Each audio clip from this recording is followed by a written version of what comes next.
I doing? I've been home all along, and it took me till just now to realize it. So you'll stay? I'm staying. Welcome home, Sandy! Hey! Who needs dumb old Texas anyway? What did you say?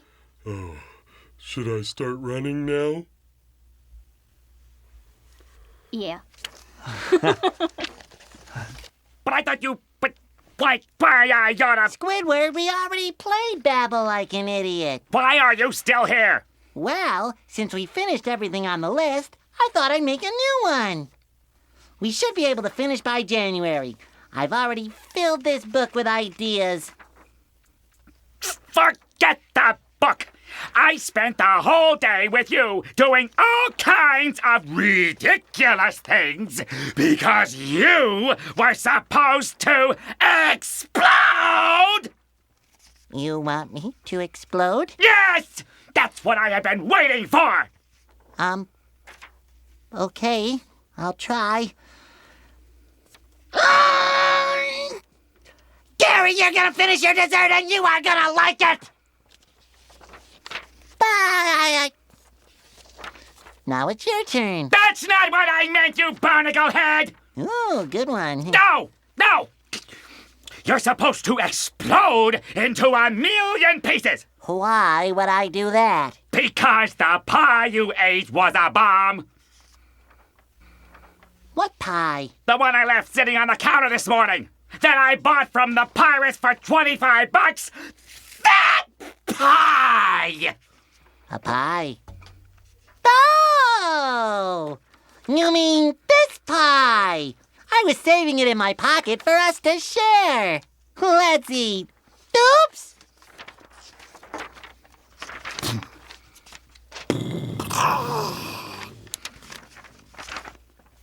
Ouch.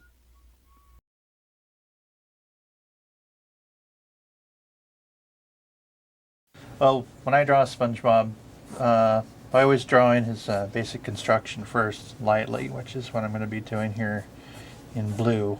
And we'll do this so that it won't mess up the drawing later. Once I have a pretty firm idea of where his construction is, I can start laying in the details. His eyes fall just above the midway on his face. He's got a little cheek that pokes into one of his eyes and a nice big smile. Even his teeth fall in right along that center line, so I put those guidelines in to help me keep his proportions correct all the time. He's actually got a very specific pattern of holes, which seems complicated at first, but after you've done it a whole bunch of times, it becomes pretty easy to remember. And his little shoes are like little beans with a heel on them, and he's got socks. And bring the cuff of his pants up there.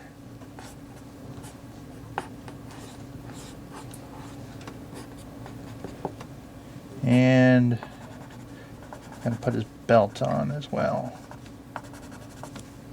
So Sponge is basically square shaped, and his friend Squidward starts off with a round bulbous head. And I'm gonna put the guideline in there. And he's got longer eyes than SpongeBob does, and big nose.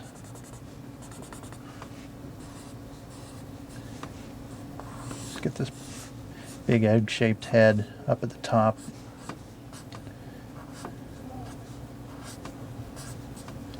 And a nice skinny neck.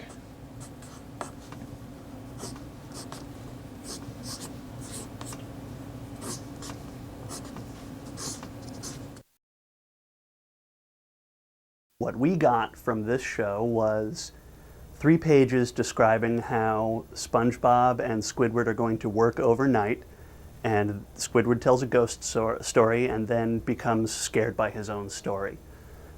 We're changing it and revising it and trying to make it funny. And then when we think we've got it all working properly, we pitch in front of the entire group and some of the executives. And that's the big one. That's the one that makes you nervous. Because if it's not funny, they don't laugh, and if they don't laugh, you do it again. But the schedule doesn't change. You still have to get it done 3 weeks later. There are 3 signs that signal the approach of the hash-slinging slasher.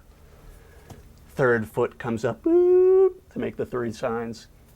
First, the lights will flicker on and off, on and off. Next, guy walks up, dude, can I have some ketchup? Here you go. Next, the phone will ring, and there will be nobody there. He points to the phone. And finally, the hash-slinging slasher arrives in the ghost of the bus that ran him over. SpongeBob's chattering his teeth. He exits the bus and crosses the street without looking both ways because he's already dead.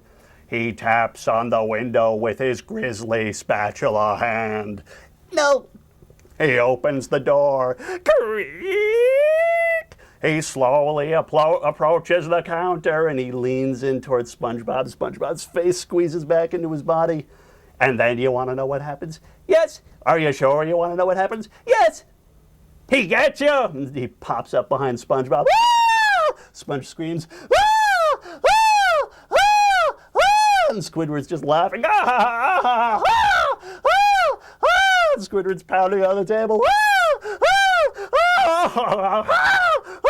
And he starts crying, and then he starts relaxing, and the screaming is still going on. Ah! Ah! Ah! Ah! We get to the wide shot. Ah! Ah! Ah! And now Squidward's getting angry. It's still going on. Ah! Ah! SpongeBob, ah! Ah! SpongeBob, I was just. Ah! Ah! SpongeBob's mouth. I was just. Ah! His pupils are screaming. Ah! Ah! Ah! SpongeBob, I was joking. What? It's not true. It's not true. None of it's true. It's not? Of course not. Nobody has a spatula for a hand. That's ridiculous. So it's not real? No, I made it all up. It was a joke. It's a huge beat while SpongeBob thinks about what he's just heard. And then he starts laughing. And the laughing goes on just like the screaming. We fade to black. And I need to breathe. Okay.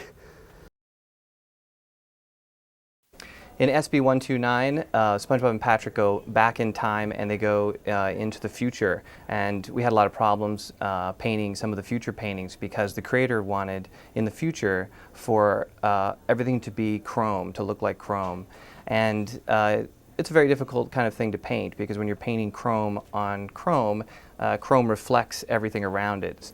We can go talk to some of those painters right now and check some of that out. Do you have that painting up for us? Yeah. So on the show, we don't really paint the entire painting. We work a lot in the computer, and this painting he's been working on, it's the exterior of Bikini Bottom, and he has been painting it all to look like chrome, and we're going to be adding the sky in a little bit later, and he'll be doing some work in the computer, adding some airbrushed highlights, playing around with the color a little bit. I think you could probably pull this back a little bit. It's probably a little bit too dark. It probably needs to be a little bit lighter. Okay. They're probably not really going to pull that idea of chrome off too well if they're that dark. And you make sure that you shift this entire painting a little bit more cool. Right now it tends to look a little bit too gray. Let's take a look at it after that. All right. All right? All right, good. Thanks.